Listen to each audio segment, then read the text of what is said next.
आप सभी को मेरी राम राम। हरी भूमि न्यूज बुलेटिन में आपका स्वागत है। आज की वीडियो में हम सबसे पहले बात करते हैं हरियाणा वीर एवं शहीदी दिवस की। हरियाणा सरकार ने शहीदों के सम्मान में महत्वपूर्ण कदम उठाते हुए 23 सितंबर को पूरे प्रदेश में हरियाणा वीर एवं शहीदी दिवस मनाएगी। इस दिन सरकार ने सभी जिलों में जनसभाएं, समारोह और गोष्ठियां आयोजित करने का निर्देश दिया है ताकि शहीदों को श्रद्धांजलि दी जा सके। सरकार ने आदेश में कहा है कि पिछले सालों की तरह इस साल भी ये दिवस मनाया जाएगा। इस समारोह में न केवल शहीदों के परिवारों को बल्कि युद्ध में वीरता पुरस्कार पाने वाले योद्धाओं को भी सम्मानित किया जाएगा। इसके अतिरिक्त स्वतंत्रता सेनानियों और कारगिल युद्ध के योद्धाओं को भी समारोह में विशेष रूप से आमंत्रित किया जाएगा। ये पहल हरियाणा सरकार की तरफ से उन वीरों के प्रति सम्मान और कृतज्ञता व्यक्त करने का एक तरीका है जिन्होंने देश के लिए सर्वोच्च बलिदान दिया। अगली खबर गुरुग्राम से। यहाँ यौन शोषण के आरोपी महामंडलेश्वर ज्योति गिरी के अचानक वापस लौटने पर बड़ा विवाद खड़ा हो गया। लगभग 6 साल तक फरार रहने के बाद ज्योति गिरी ने नवरात्र पर भंडारा करने की घोषणा की। इसकी खबर मिलते ही भोड़ा कला गांव के ग्रामीण भड़क गए और उनका विरोध शुरू कर दिया गया। विरोध के बाद ग्रामीणों ने एक बड़ी पंचायत बुलाई और सर्वसम्मति से ये फैसला लिया कि ज्योति गिरी को अब गांव में घुसने नहीं दिया जाएगा। ग्रामीणों ने चेतावनी दी कि अगर उसने ऐसा करने की कोशिश की तो इसके गंभीर परिणाम होंगे।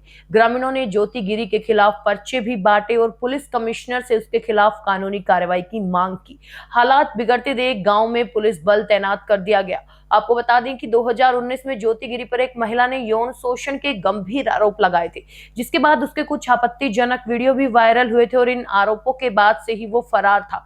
ग्रामीणों का ये विरोध समाज में ऐसे मामलों के प्रति बढ़ती जागरूकता को दर्शाता है।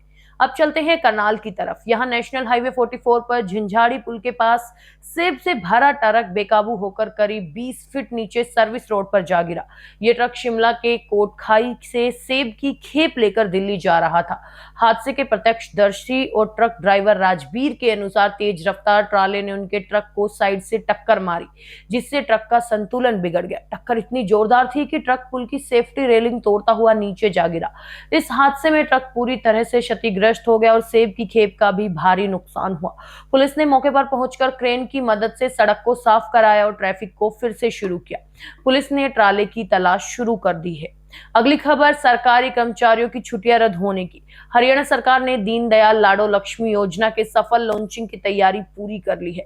ये योजना 25 सितंबर को पंचकुला में राज्य स्तरीय कार्यक्रम में मुख्यमंत्री नायब सिंह सैनी द्वारा लॉन्च की जाएगी। योजना को सुचारू रूप से लागू करने के लिए नागरिक संसाधन, सूचना विभाग, समाज कल्याण और स्वास्थ्य विभाग के कर्मचारियों की 22 और 23 सितंबर की छुट्टियां रद्द कर दी गई हैं। योजना की लॉन्चिंग में कोई दिक्कत ना आए, इसके लिए राजस्व विभाग को भी विशेष निर्देश दिए गए हैं और अधिकारियों को कहा गया है कि सभी ऑनलाइन निवास प्रमाण पत्र आवेदन का निपटारा उसी दिन किया जाए जिस दिन वो प्राप्त हो। ये काम 24 सितंबर तक बिना रुके जारी रहेगा। अब बात करते हैं मुख्यमंत्री नायब सिंह सैनी की। हरियाणा के मुख्यमंत्री कुरुक्षेत्र में अपने विधानसभा क्षेत्र लाडवा पहुंचे। उन्होंने वहां जीएसटी बचत उत्सव पदयात्रा कार्यक्रम में हिस्सा लिया और इस दौरान मुख्यमंत्री ने खुद दुकानों पर जाकर व्यापारियों से बातचीत की और उन्हें जीएसटी की नई दरों और उसके फायदों के बारे में जानकारी दी। व्यापारियों ने भी हाथों में तख्तियां लेकर सरकार के इस कदम का समर्थन किया, जिन पर लिखा था कम जीएसटी का फायदा उठाओ, स्वदेशी उत्पाद घर लाओ। सीएम ने व्यापारियों को जीएसटी में हुए सुधारों और उनसे मिलने वाली राहत के बारे में भी बताया, जिससे उनका कारोबार और आसान हो सके। पत्रकारों से मुख्यमंत्री सैनी ने बताया कि जीएसटी बचत उत्सव पूरे देश में मनाया जा रहा है।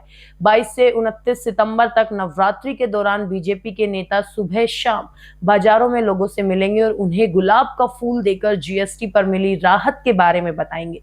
इस दौरान उन्होंने पंजाब के सीएम भगवंत मान पर भी तंज कसा और कहा कि उनकी सोच देश के सामने आ चुकी है।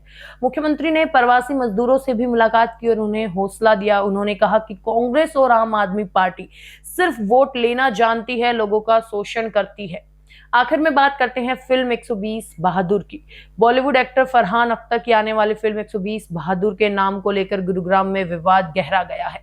फिल्म का नाम बदलने की मांग को लेकर अहीर समाज ने रविवार को दिल्ली जयपुर हाईवे पर जाम लगा दिया और समाज का कहना है कि ये फिल्म 1897 की सारागढ़ी की लड़ाई में अहीर रेजिमेंट के 120 सैनिकों की वीरता पर आधारित है, इसलिए फिल्म का नाम 120 वीर अहीर होना चाहिए।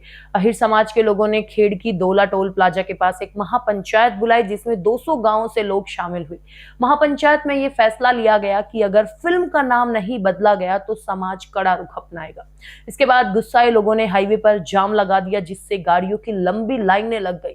हालांकि पुलिस के समझाने के बाद जाम खोल दिया गया, लेकिन समाज ने चेतावनी दी कि अगर उनकी मांग नहीं मानी गई तो 26 अक्टूबर से अनिश्चितकालीन धरना शुरू कर दिया जाएगा और उनका मानना है कि फिल्म का मौजूदा नाम उनकी जातीय पहचान और ऐतिहासिक योगदान को ठीक से नहीं दर्शाता।